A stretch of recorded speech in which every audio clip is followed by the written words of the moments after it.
Dear students or viewers, I am starting a new series from this video, that is NCERT Maths. I will solve all the exercises of this book one by one.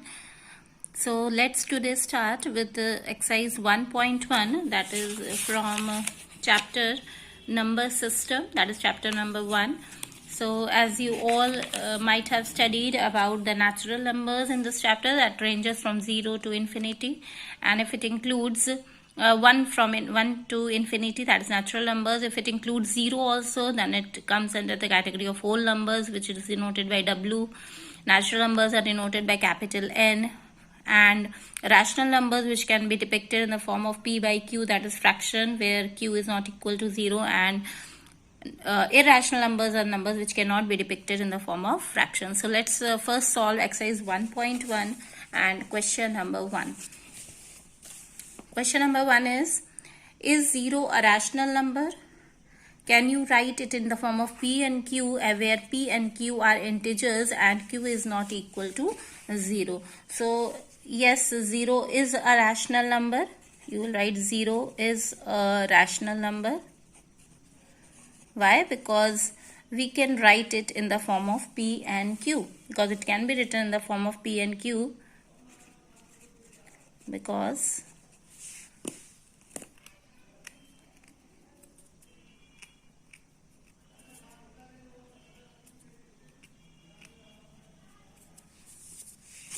it can be written in the form of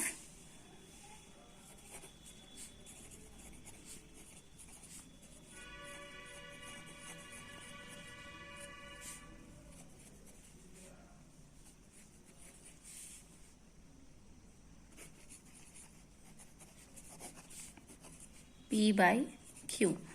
Now you have to give the example also how it can be written. We can write it in the form of 0 upon minus 1, 0 upon minus 2, or 0 upon 1, or 0 upon 2.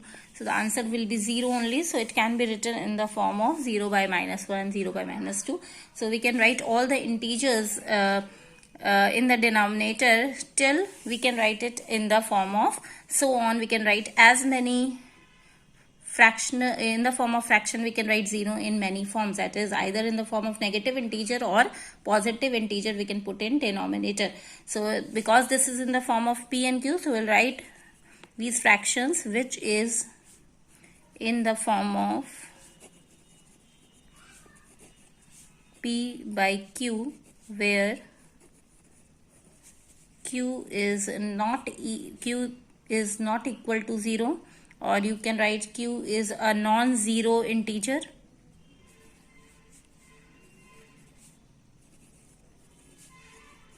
You can also write Q is not equal to 0. That is similar to Q is equal to not equal to 0, and P is equal to 0, because P is equal to 0 and Q is not equal to 0, that is in the form of a non-zero integer. So 0 can be a rational number and it can be written in the form of P and Q like this. Question number 2 is you have to find 6 rational numbers between 3 and 4. So how you will find the 6 rational numbers between 3 and 4? What will convert? We'll convert the denominator into a common factor that is present in both the fractions. So firstly we'll write 3 in the form of fraction and 4 in the form of fraction. Now we'll convert it into its equivalent fraction. We'll multiply both numerator and denominator with a common number. We'll multiply both by, suppose, 7. We are multiplying it. So 1 into 7 and 3 into 7, that will be equal to 21 upon 7. And here also we'll multiply both with 7, 1 into 7 and 4 into 7. That will be equal to 28 upon 7. So now any fraction, because denominator is same, we can write any fraction between 21 upon 7 to 28 upon 7, which will be the rational number between 3 and 4. So we'll write here the 6 rational numbers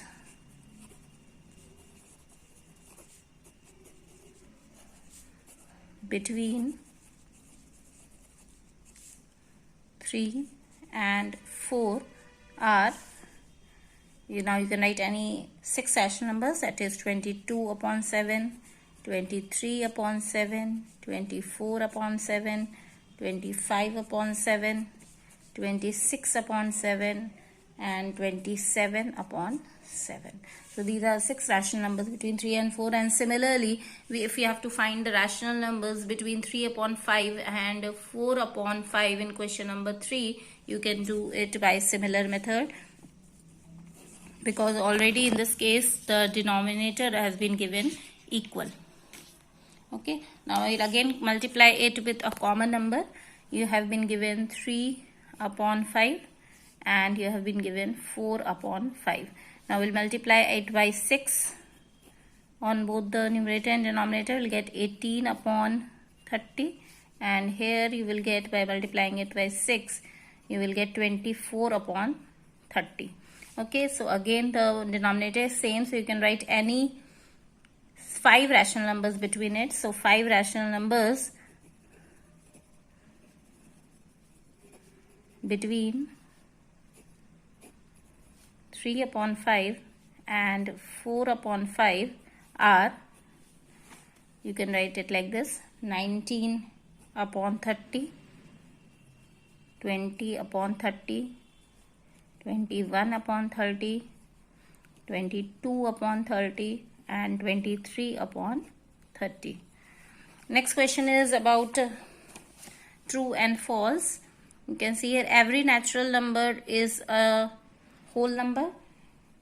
That is true, yes, because the collection of whole numbers contains all the natural numbers. Suppose, as you all know, the natural numbers are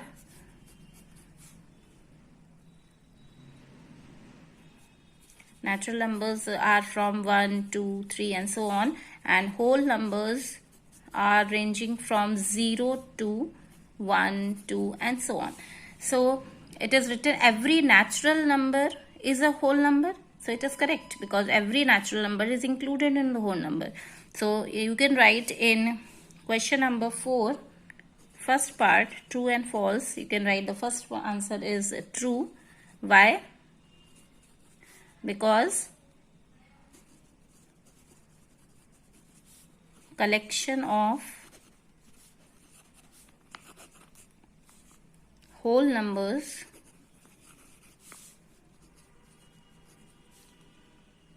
contains all the natural numbers.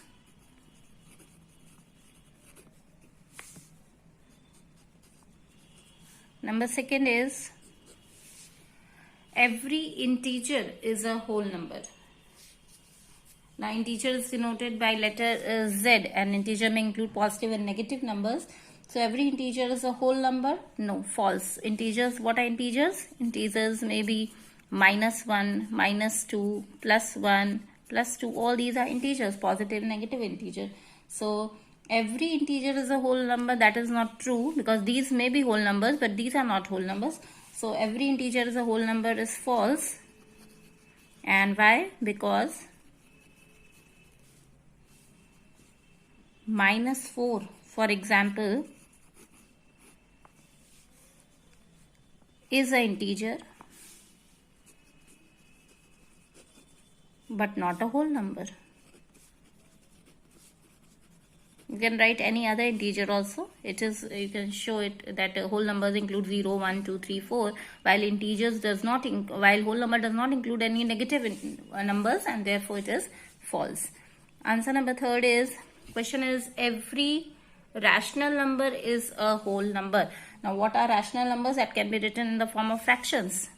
Rational numbers can be written in the form of fraction of p by q, like 1 by 2 or 3 by 4. All these are rational numbers. It is saying that every rational number is a whole number. Again, it is false. Every rational number is not a whole number. Some may be. Suppose if I write 4 by 1, then this can be the whole number, because 4 by 1 is equal to 4. But not all are not the whole numbers, every rational number. So you will write false, because -1 by 3 or 5 or 4, you can write is a rational number.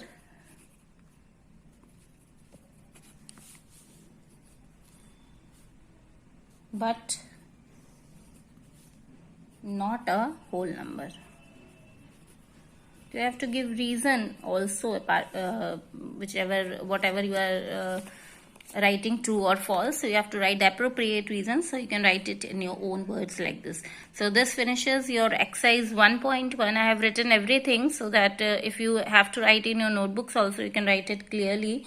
And in the next video, I will discuss exercise 1.2.